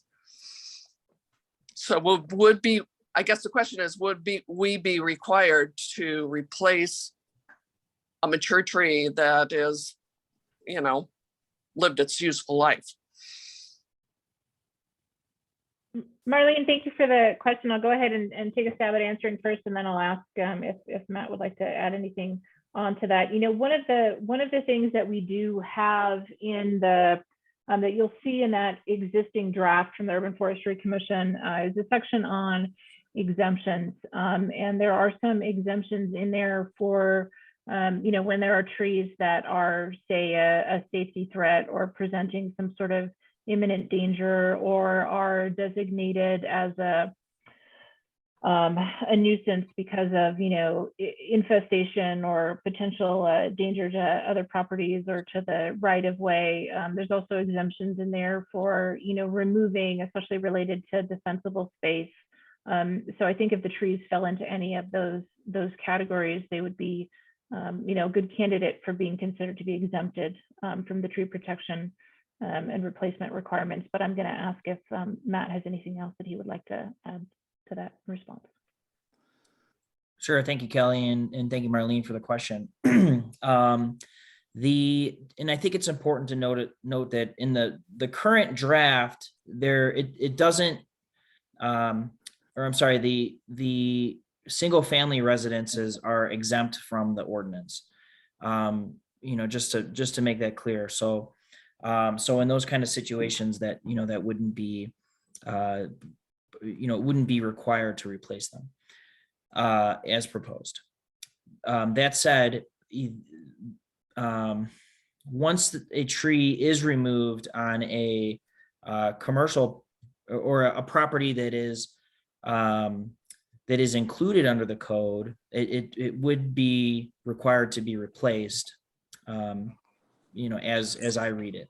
I think maybe Kelly and I should look at the language and make sure that that it is clear about, you know, that as the useful life of that tree, you know, reaches an end, that we're not penalizing you for removal. So I do think that's a good comment that you raised, and we should make sure that we're not opening it up to, you know, to a penalty for having a tree that is, you know, that's just reached is post maturity and needs to be removed. So we'll talk about that more and make sure that that we address that in the code. Oh, great. That would be great. Thank you. And Marlene, before you go, I'd like to ask Matt and Kelly, you know, in the ordinance, we wrote a kind of a landscape remodeling permit, and they are a PUD versus just a single family home. Right. Is that correct, Marlene? Yeah, we've got 98 units here. They're, you know, you would call them patio homes, but mostly green space, you know. And when And was the trees. permit done? Like 70s? In the mid 70s. Yeah. So my question is, we may not have had code requirements at that time for trees, or we may have. And I would like to ask Kelly and Matt, when you guys are researching this, would you also look at, would it fall under the landscape remodeling permit concept, where maybe they would come in and remodel their landscape, take out some older trees, put in some newer trees under a permit because they are a permitted development? And I think that that's something that, yes, that we could talk about that a little bit more. And I want to, I guess, add some clarity to that piece on the applicability also, where we've got, you know, the that code draft that is out there, where the applicability when it comes to private trees for, you know, common open space areas within single family residential developments. Right. But otherwise, for like those existing homes and existing lots, would be exempted. And Matt, thank you for pointing that out. I should have mentioned that, so I appreciate you doing that. I think that's an important distinction in there. But yeah, great comment and question, and I think there's some opportunities there for us to discuss that a little bit more internally. If I could just, Marlene, real quick, if I could just add a little bit to that, I want to say that based on the when that property was developed, there probably was not a required landscape plan at that time. I'm not sure, but there probably was not. And if there was, most of, like, if there's a bunch of Siberian elms and things, a lot of those trees. There isn't. What's that? There isn't. No. Oh, okay. But what I was getting to was, you know, if there's trees that were not planted because they were required to be planted, so trees that were not in the accepted landscape plan, they do need to be removed. At least the way that the code is, it shouldn't, you shouldn't be penalized for, you know, trees that were added after the fact that the landscape plan was approved. You because those trees were required. And Kelly might have some thoughts on how I said that, but Well, Matt, do you mean because those no. trees were not required and they added additional trees? Yes, That was- yes. So, and what I mean by that is within the Urban Forestry Commission, we've discussed, any trees on the existing property, when a new permit comes in, they need to be inventoried and addressed. But I don't think that, and that's what I mean by, maybe Kelly can clarify that a little bit, but I don't believe that means, an existing tree on a property that's being removed because the tree is getting old or damaging the foundation or something, and it's being removed because of that. The way that I interpret the code is that it's applied towards basically when a building permit is issued, because you're going to come in and, put on an addition or a new Right. building, and the tree is removed because of the construction, not because the tree is dead. Okay, gotcha. Does So that, I just Kelly, have, did that make sense, or? It does, and I think just in having this conversation, I mean, it opens up, I think, an opportunity for us to make sure that these pieces are clear Yeah. too, and the Yeah. final product that's out there. because the Good. situation we find ourselves in, just one short comment, is that the trees now are so big that they're competing with one another. So they're, the strong ones are living, the other ones need to be removed, really. I mean, that's what our, arborist is telling us. So just to consider that in, in your, as you move along with your ordinance. Sure. Marlene, you bring up such a good point. This tree ordinance has to apply across the city. Many Yeah. areas of the city are denuded. Many areas of the city are full of concrete, like when we went to remodel Midtown, no trees. We had to completely start. Other areas are older and have a lot of trees, and to your point, maybe are overgrown. So Yeah. it may be a case of one size does not fit all. And maybe it's that guys and gals, Kelly, Matt, maybe it's the tree remodeling permit, the re-landscaping permit, since it's a permitted development. It's just an idea. I would just like to ask one other thing. What would be the benefit to having a landmark tree? Because I think we have a few trees in here that, arborists tell us that we have the only one in the area. I just wonder how you get a landmark tree and whether you want to have a landmark tree. That Marlene, that's a great question, and it's something that we've been talking about internally. That as part of a follow-up process to this is working with the Urban Forestry Commission to develop a good set of incentives for private property owners to actually find benefit in seeking that landmark status. So the aspects of that, I think, are still to be determined. And certainly as part of that, if you have ideas in terms of things that you think would be a benefit or a good incentive for listing your tree for landmark status, we would love to hear them as well.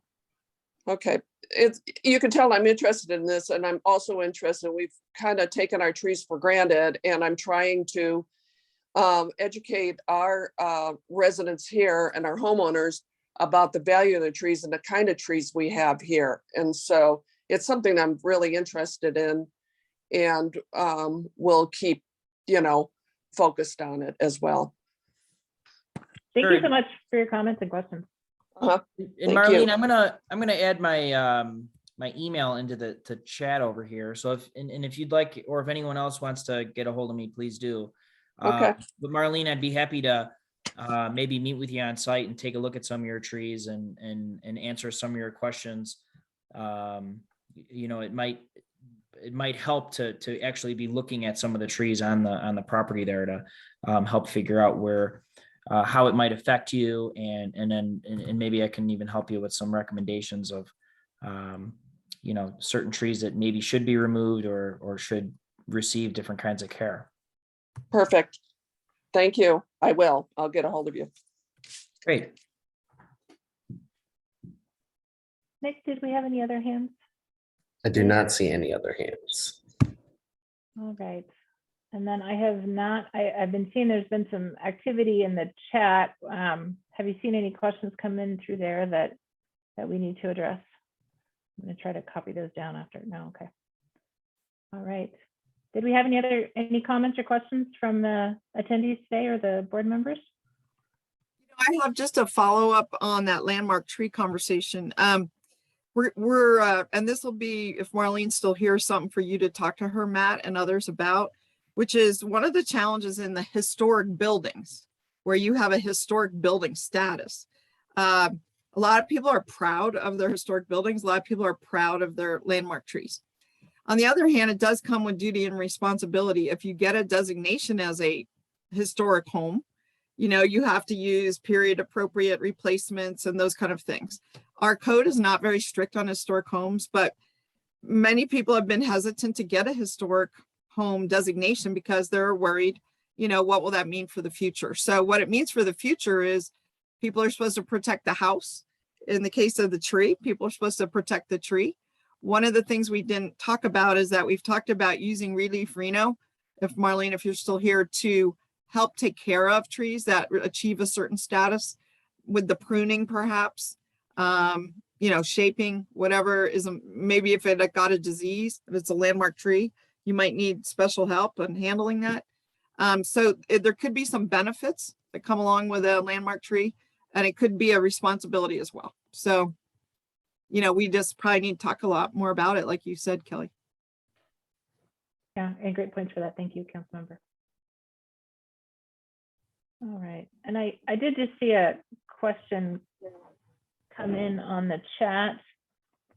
Looks like that is from Cameron. Are there any plans for trees and vegetation atop roofs of existing buildings and all of these new buildings that are slated for the downtown area of Reno? That is a great question. No, so in terms of you know, new requirements for, you know, planting rooftop gardens or green roofs, that kind of thing, we don't have anything in the current code requiring that. I can tell you that that is likely to be a topic of conversation when we are able to open up again what we're calling our sustainability ordinance, where the, you know, the city is looking at ways to incentivize development or redevelopment of properties in a sustainable manner. And there's, you know, lots of different ways of getting at that, that I expect that piece to be part of it. And I, you know, Matt, I don't know if maybe you've got some additional insight in answering that question that you'd like to bring up. You know, not really, but that is a really good question. And, you know, maybe that is something, I'm glad you brought up the sustainability ordinance and maybe some, you know, credits, you know, for using that type of treatment. But I wonder if, you know, if this would apply. I think as far as the new development you know, a new building, I think would still need to adhere to the minimum requirements for tree planting on the streetscape. You know, so I don't think that we would, you know, allow less trees on the streetscape to encourage them on the rooftop, but that is a really good question. I do actually have a meeting coming up with our sustainability manager, so I'll talk to her about that as well. And then, yeah, I don't know, Kelly, is that something that we want to discuss at Urban Forestry tomorrow, or, you know, maybe that's a topic more for specifically sustainability outside of the tree ordinance? I definitely think it's something that will come up. You know, I've heard under that you know, when we're looking for ways to incentivize and encourage sustainable building practices, and, you know, you see those great examples across the world of, you know, high-rise buildings with green roofs, or not even high-rise, but just some really awesome examples. So that's something that, you know, I do see circulating every once in a while. I think it's a great item for consideration. And yeah, good question. So thank you for that. And then it looks like we've got a response to that also from Jess volunteering to provide information on that topic also. So thank you, Jess. Do we have any other questions or input from attendees or for board members this evening? right. Well, thank you all so much for allowing us to have this conversation with you. Value your input very much. And again, if you get a chance to actually read through the draft language at reno.gov/trees, please feel free to follow up or submit comments through the digital comment form that is available there. So thank you everyone again. Kelly, before you go, I want to thank you because you have put your heart and soul into this. And you've been doing such a good job. I also want to tell the participants that it ain't over till it's over. So there may be things we have in here that people object to and that there'll be pressure to take out. There may be things you would like to see in here that we have not put in here. So you're going to have to stay involved and really send us some specific comments. I think, Kelly, you were looking for comments on the reno.gov/trees. There's a place to put comments. Have we come up with a place to send an email yet? If we haven't, I think we should. We're halfway through this process. Maybe we should encourage them to send them to you or Matt, and then you guys can aggregate them. But the point is that we're really going to need some refined feedback, because maybe Marlene would love to see a landmark tree program, but others say, no, that's just sort of a side issue, not that important for this update. And then she might leave thinking we have one. And by the time it gets adopted, we don't have one. So that's what we all have to kind of stay involved, engaged to the end of this process. Absolutely. Yes, and I've added my email address to the chat. It's mullenk@reno.gov. So we also, just as a result of one of the comments in one of the meetings last week, we added a new feature on that public input form where you could just put the text right in the form itself, or you can also add an attachment as well. So, and/or if you would like to email me, please feel free. So again, we welcome all comments. Definitely want to hear from anyone who has them. And I am going to put in the chat the link to the Treehouse Apartments, which integrate trees right into the building, just as an example, just for fun. So people can see that. Awesome. Thank you. Thank you, everyone. Have a great evening. Awesome. Thank you very much, Kelly. I really appreciate the work. With that, and back to the agenda, that completes our business, and moving on to subsection C, board, commission, committee member reports and announcements. Nick, obviously nothing itemized there for today. Is there anything that has not been mentioned that should be included here? I just wanted to remind you, maybe not at this point, but to go back to the adoption of the minutes, which I just re-upped in the chat as well. But I don't have anything about boards or commissions. Copy that. Recognize those are posted today. Is that something we would want to adopt in the next round after people have time to review, or do we want to etch out a couple minutes for that to pass today?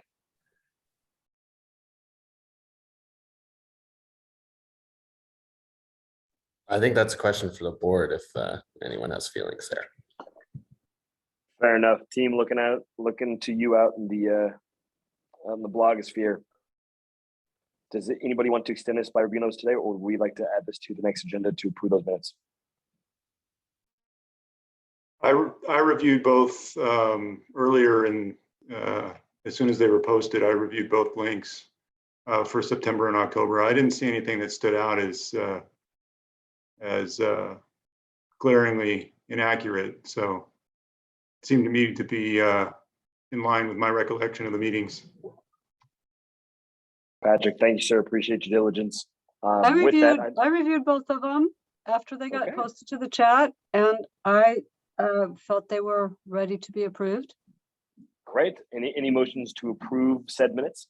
I move to approve the September-October 2021 NAB 2 Ward 2 meeting minutes. I'll second that. Thank you both. All in favor? Aye. Aye. Aye. Any opposition? Wonderful. Minutes approved. With that, Nick, anything else before we move on to future agenda items? No, thanks for going back to that, and sorry about the delay. I appreciate you keeping us on track, sir. With that, section D, future agenda items.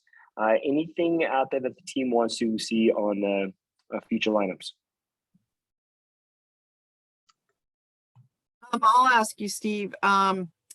Nick mentioned that they're refining the process for the cleanups, and we probably should put that on a schedule for February so we could start planning. Because I think in particular, the whole thing was successful, and extra successful was the remote pickup of hazardous waste and also composting. And then there might be in the spring when people are doing spring cleanup, we might plan one for like that May. We got Earth Day, we got Arbor Day, we got a bunch of stuff going right in the early spring. So we just should probably just talk about it a little so we could just kind of get it booked. Great call. Thank you, Naomi. Nick, or did you make a note of that? Yes, I've got a note of that. And then in terms of outside presenters, I know that NDOT wanted to come to talk about their advanced safety warning systems that they will be implementing for Mount Rose Highway. And obviously that'll affect this ward. So I think that'll be important, and they should be coming in February. I think there was one more item. I just need to find it. I believe it was RTC as well, but I cannot find the item that they had requested. Copy that. Then if you find that, by all means share, and it'd be great to include should they be ready. Hearing no other future agenda items to discuss. Oh, please Wait. Go ahead, Donna. Yeah. Okay. I see your hand. I have my hand up. So I have a little bit of a conundrum, given that I live around Virginia Lake, which is no longer in Councilwoman Doerr's ward.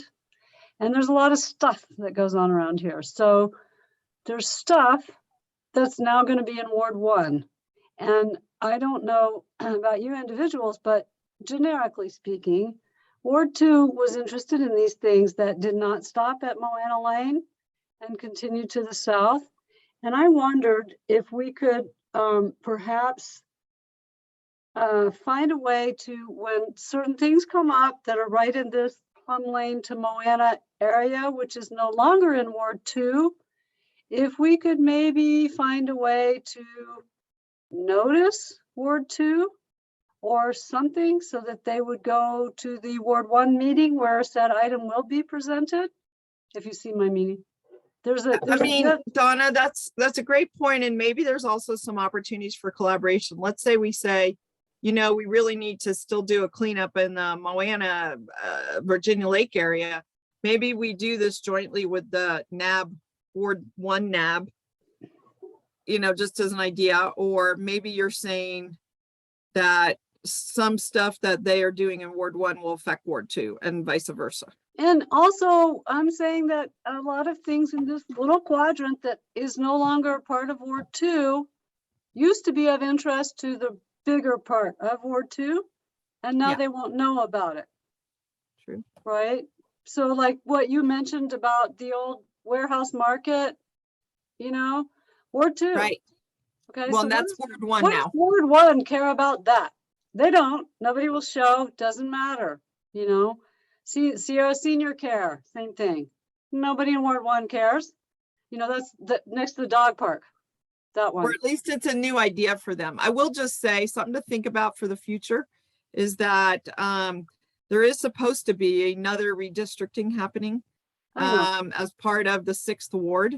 And one of the ideas I put forward during the redistricting this time was to take another look at this area between Plum and Moana and reconsider how these fit together.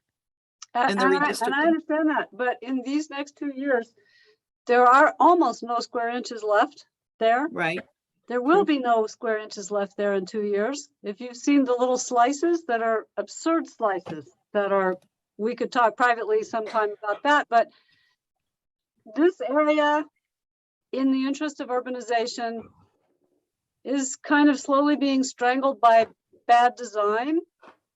I'm not against development. I just would like to see it done better. And Ward 1, I love Ward 1. I spend all my time and money in Ward 1, in Midtown and downtown and the markets, everything. But they don't have the same interest, which was were my comments about the redistricts. They don't have the same interest as those of us who live on this fringe area. So I just, not to discuss specifics, but wondered if we could have that be a topic or a consideration of how to blend the information for those of us who are now no longer where we were. And those of us who used to care but won't be noticed. I mean, I'm by not the sure how to public agendize notice. that, but Huh? I hear your issue, Donna. I'm not sure how Okay. to agendize that. I see Hal has raised his hand like 10 times, so maybe he I'm wants to sorry. add Okay. something. As long as you get it, that's great. I appreciate it. Thank you. Already have that. We've got items. That, Oh, can you hear me? no, We've already got that in a sense. We've got item C. If somebody on this board feels that something should be, can you hear me all right? Yeah. If they feel it's Ward 1 ought to be advised of something that's going on, that would be a good time for the board members to say, hey, I think we ought to let Ward 1 know about this. I mean, we've got an opportunity to do that. I'm a little concerned. It's difficult enough to deal with Ward 2 problems. I don't want to be solving Ward 1 problems necessarily either, but there are things, you're right, that we have an interest. I'm saying we always have on the agenda the opportunity for board members to bring that to the attention of this board, and then we can decide how we may or may not want to integrate it with other wards. good idea. Good idea. But I'm a member of Ward 2, not Ward 1. And now I live in Ward 1. Well, you will have a decision to make, Donna, whether you might want to join Ward 1 NAB so you can highlight these issues of the Country Club Acres, Virginia Lake area, or stay here. It's totally your call. And the other thing is, luckily, Nick is both Ward 1 and Ward 2's NAB liaison. And so he provides a level of connectivity as well. Okay, I guess I thought it didn't go over so well. Okay. Well, we hear you, Donna. We hear you. I'm just not sure. These actions were just taken. We got to kind of let them settle a little bit and see where we end up. Yep. Nick, you Definitely have your appreciate the hand up. input. Oh. Yeah, okay. not related to that, but I did find the request from RTC. They wanted to talk about a Steamboat Parkway improvement project. So they went into the NAB in February about that. Okay. Good stuff. Okay. With that, moving on past future agenda items to E, time for public comment. Any public comments out there? And if we do, recognizing that they will be no more than 3 minutes for each commentator, please. No hands raised. Thank you very much, Nick. And with that, we will be moving on to section F, adjournment. Would anybody like to move to adjourn the meeting? Move I to just want to adjourn. thank you all before you adjourn. I just want to thank you for, all this good input for the tree ordinance. I think it's really going to be a step in the right direction. So thank you. Sorry, Julia. Julia Hammett, move to adjourn. I'll second. Awesome. Thank you both. All in favor? Aye. Aye. Any opposition? Wonderful. Hearing that, we are adjourned. Nick, thank you very much for helping us through this today. I hope everyone is well. Stay safe in the time of Omicron, and looking forward to hearing and seeing you in a month. Thanks. Bye.